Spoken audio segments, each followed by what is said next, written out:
Hello friends, welcome to Rishi kitchen. இப்போது உடம்புக்கு குளிர்ச்சிக்கு ஏற்ற மாதிரி இப்போது வெந்தயக்கீரை கடையில் எப்படி செய்கிறதுன்னு பார்க்கலாம்.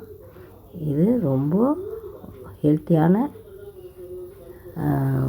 கீரை. இந்த கீரை இந்த மாதிரி ஃப்ரெஷ்ஷாக பார்த்து ஒரு கட்டு வாங்கியிருக்கேன். இதில் பூச்செல்லாம் இல்லாமல் ஃப்ரெஷ்ஷாக இருக்கணும். இப்போ இதை எப்படி கிள்ளணும்னா, தண்டை போடக்கூடாது. ஏன்னா இந்த கீரையுடைய தண்டு நம்ம வேக வைக்க முடியாது, ஏன்னா மசியாது. இந்த மாதிரி அந்த நுனியில் இருக்கிற அந்த கீரை மட்டும் நம்ம கிள்ளிக்கலாம். ஏன்னா தண்டு நம்ம என்ன வேக வச்சாலும் அது சிலது வேகாது. இப்போ இதே போல் எல்லா கீரையும் கட் பண்ணி எடுத்துக்க போகிறோம். வெறும் கீரை மட்டும், அந்த நுனியில் இருக்கிற இந்த மெலிசு தண்டு பாருங்கள், அது போடலாம்.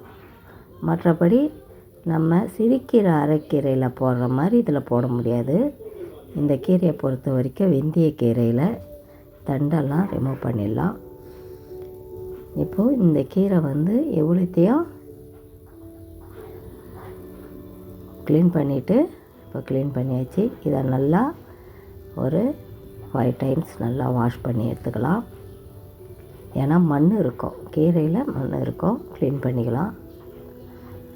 இப்போ இந்த கீரைக்கு பாருங்கள், இப்போ இந்த தண்டெல்லாம் எடுத்துட்டேன். நான் கொஞ்சம் வாடின மாதிரி கீரை கூட எடுத்துடலாம், வேண்டாம். இப்போ இந்த கீரைக்கு ஒரு கட்டு கீரைக்கு 1/4 கிலோ துவரம்பருப்பு, பெரிய தக்காளி 2, ஒரு வெங்காயம், 3 பச்சை மிளகாய். எதுக்கு 3 பச்சை மிளகாய்னா, காஞ்ச மிளகாவை நம்ம சேர்க்க போகிறோம். அதனால் அதெல்லாம் வேக வச்சு எடுத்துக்கலாம்.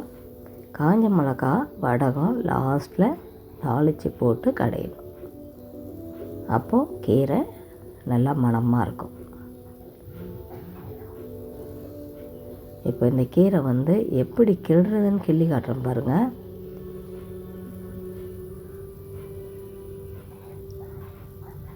பாருங்கள், இதே போல் தான் தண்டை விட்டுட்டு வெறும் கீரை மட்டும் பக்கிடுறேன் பாருங்கள்.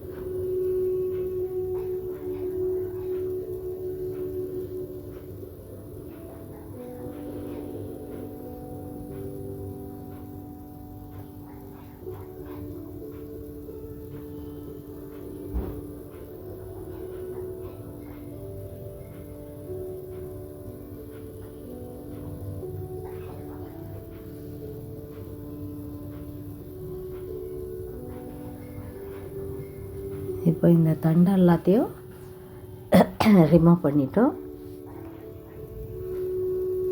இப்போ நான் சொன்ன அளவு பருப்பு குக்கரில் போட்டு வேக வச்சுக்கிறேன். கீரை மட்டும் தனியாக வேக வைக்கணும்.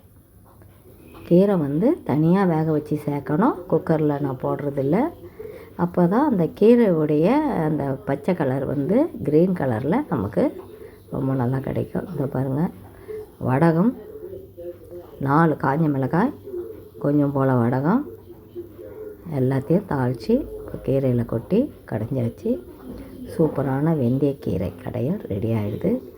கண்டிப்பாக இந்த வீடியோ உங்களுக்கு பிடிச்சிருக்குன்னா லைக் பண்ணுங்கள், ஷேர் பண்ணுங்கள். நீங்களும் நம்ம சப்ஸ்கிரைப் பண்ணுங்கள். அடுத்து ஒரு நெக்ஸ்ட் வீடியோவுடன் சந்திக்கிறேன். தேங்க்ஸ் ஃபார் வாட்சிங்.